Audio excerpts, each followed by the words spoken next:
നമസ്കാരം. ഇന്ന് ഞങ്ങൾ ഈ അദ്ഭുത ദ്വീപിലെ അധികമാരും വരാത്ത ഒരു ബീച്ചിലാണ് എത്തിയിരിക്കുന്നത്. ഇവിടുത്തെ ക്ലിഫിൽ കയറി നിന്നാൽ അടിപൊളി വ്യൂ ആണെന്ന് പറഞ്ഞാണ് ഫെപ്സൺ ഇങ്ങോട്ട് കൂട്ടിക്കൊണ്ടുവന്നത്. ബൈക്കൊക്കെ ഒരു സ്ഥലത്ത് വെച്ച് ബീച്ചിലൂടെ ഞങ്ങൾ ക്ലിഫിനടുത്തേക്ക് നടന്നു. കൈകൾ കോർത്തു പിടിച്ച് തിരമാലകളോട് കളിച്ച് അങ്ങനെ കുറച്ച് മുന്നോട്ട് നടന്നപ്പോൾ സിദ്ധാർത്ഥ നീലും മറിഞ്ഞു വീണ ഒരു തെങ്ങിൽ കയറി കളിയായി. രണ്ടാൾക്കും ഇതൊക്കെ ഓരോ പുതിയ അനുഭവങ്ങളായിരുന്നു. ഞങ്ങൾക്കും.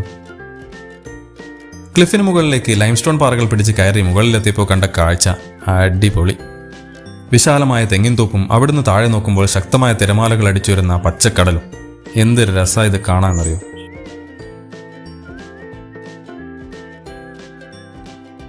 ഈ കാണുന്നത് എന്താണെന്നറിയോ? ഇവിടെ കടൽക്കരയിൽ കണ്ട ഒരു മരത്തിന്റെ കായാണ്. പൈനാപ്പിൾ പോലെയുള്ള ഒരു തരം കായ്. പണ്ടാനു അല്ലെങ്കിൽ സ്ക്രൂ പൈൻ എന്നാണ് ഇതിന് പറയുന്നതെന്ന് ഗൂഗിൾ പറയുന്നു. പഴുത്താൽ എഡിബിൾ ആണെന്നാണ് ഗൂഗിൾ പറയുന്നതെങ്കിലും ഞങ്ങൾ ഒരിക്കൽ ട്രൈ ചെയ്തതാണ്. ബട്ട് കൊള്ളില്ല.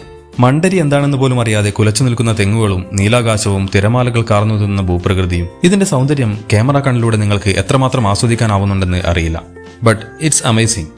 കണ്ണിറയെ കണ്ട് അതൊക്കെ ക്യാമറയിൽ പകർത്തി ഞങ്ങൾ തിരികെ നടന്നു. അദ്ഭുത ദ്വീപിലെ ഇനിയും കാണാൻ ബാക്കി കിടക്കുന്ന സ്ഥലങ്ങൾ തേടി.